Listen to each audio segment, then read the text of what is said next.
الحمد للہ رب العالمین الصلاۃ والسلام علی خاتم النبیین وعلی آلہ وصحبہ اجمعین اما بعد فاعوذ باللہ من الشیطان الرجیم بسم اللہ الرحمن الرحیم قال اللہ تعالی فی سورۃ البقرہ ان الذين يكتمون ما انزل الله من الكتاب ويشترون به ثمنا قليلا اولئك ما ياكلون في بطونهم الا النار ولا يكلمهم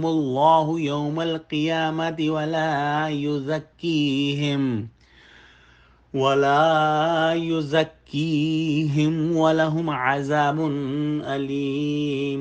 ترجمہ: جو لوگ خدا کی کتاب سے ان آیتوں اور ہدایتوں کو جو اس نے نازل فرمائی ہیں چھپاتے ہیں اور ان کے بدلے تھوڑی سی قیمت یعنی دنیاوی منفعت حاصل کرتے ہیں، وہ اپنے پیٹوں میں محض آگ بھرتے ہیں۔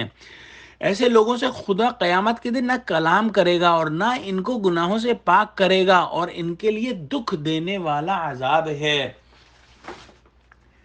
گزشتہ آیات کے اندر اللہ سبحانہ وتعالیٰ نے محرمات حسیہ کا بیان کیا تھا۔ وہ محرمات وہ حرام چیزیں جن کو ہم جو ہے اپنے سینسری جو آرگنز ہیں ان سے ہم فیل کر سکتے ہیں، دیکھ سکتے ہیں، سمجھ سکتے ہیں۔ آج کی جو آیت ہے اس کے اندر محرمات معنویہ کا بیان ہے، یعنی کہ جو اسپریچولی جو چیزیں حرام ہیں ان کا بیان ہے، اور یہ چیزیں پچھلی چیزوں سے بڑھ کر جو ہیں وہ بڑھ کر ہیں، اور ان کا عذاب بہت زیادہ ہے، جیسا کہ اس آیت کے اندر اللہ سبحانہ وتعالی نے ارشاد فرمایا۔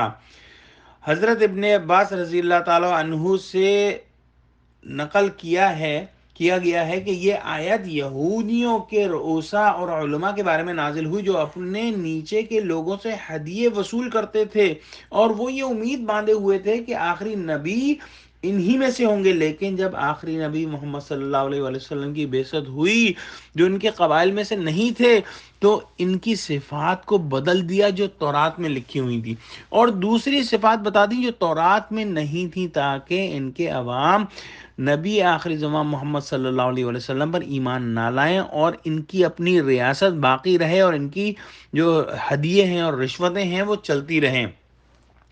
اس سے پہلے بھی اللہ سبحانہ وتعالی نے جو اللہ کی کتاب کے مضامین کو چھپانے کے بارے میں جو ہے وعید نازل فرمائی تھی اور ان پر لعنت فرمائی تھی۔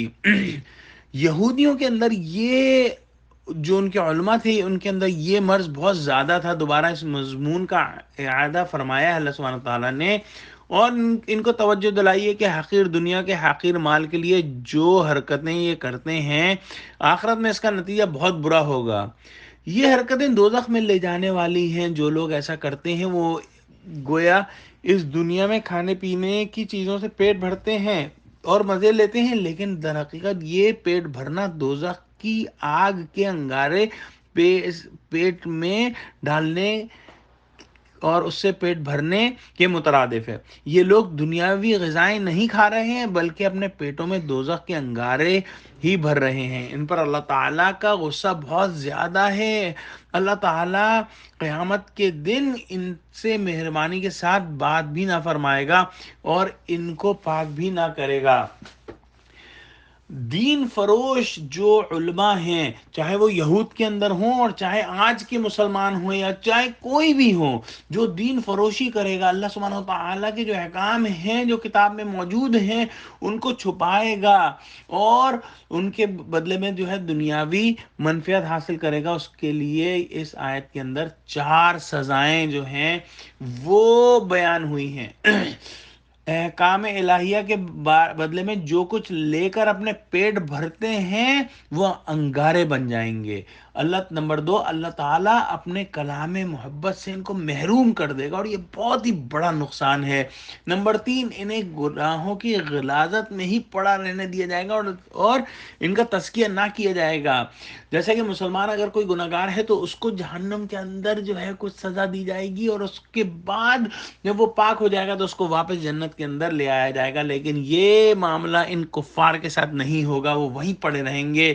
اور نمبر 4، ان کے لیے دردناک عذاب ہوگا۔ اللہ سبحانہ تعالیٰ سے دعا کریں گے اللہ سبحانہ تعالیٰ ہم کو قرآن کے احکام کو بغیر کسی تبدیلی کے عمل کرنے والا اور آگے پہنچانے والا بنا. آمین. واخر دعوانا الحمد للہ رب العالمین. السلام علیکم و رحمۃ اللہ وبرکاتہ.